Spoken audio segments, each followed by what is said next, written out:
Bonjour, nous allons aujourd'hui réviser une notion que vous avez déjà vue en cours moyen 1 et en cours moyen 2, à savoir l'origine de la matière vivante.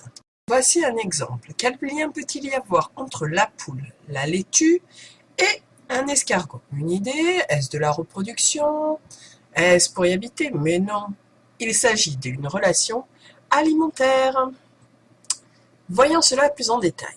La salade est mangée, flèche rouge, par l'escargot, qui est mangé par la poule. Ici, il s'agit d'un schéma où la flèche rouge représente est mangée par. Vous voyez le petit cœur, cela veut dire que vous devez le retenir. Faites une pause.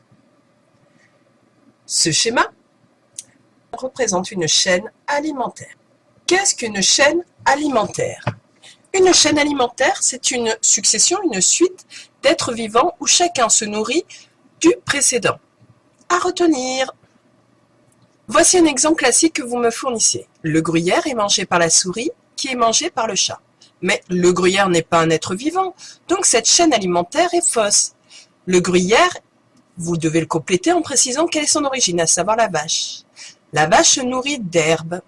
À noter, ceci est une chaîne alimentaire complète. Dans les deux cas que nous venons de voir, toutes ces chaînes alimentaires commencent par un végétal. Donc, vérifiez toujours que vos chaînes démarrent bien par un végétal. Si nous nous concentrions maintenant sur l'alimentation des animaux. Vous savez, depuis que vous avez commencé en CM1, qu'un régime alimentaire, c'est la manière qu'a un être vivant de se nourrir.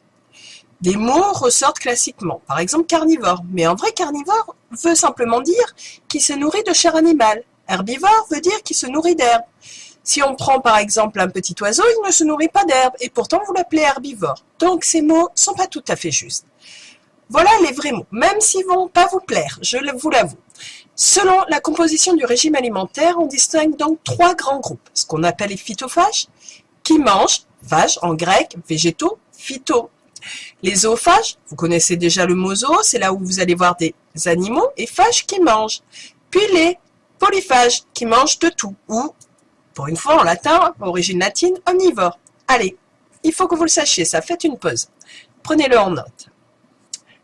Je vous donne un exemple, la description du régime alimentaire du gendarme, ou punaise rouge, ou pyrocore que nous avons vu en sortie. Il mange des graines de rose trémière, de l'Altea, du malval, du l'hibiscus, des tilleuls. C'est ce qu'on appelle des végétaux. Mais aussi, il mange des œufs d'autres insectes et des insectes morts, donc des animaux. Il s'agit donc d'un régime omnivore ou polyphage, car composé d'animaux et de végétaux. Maintenant que vous avez tout compris, je vous propose de retourner faire un test sur le site SVT Online, #vidéo, sur le post bien sûr, origine de la matière. Bon courage et bonne journée.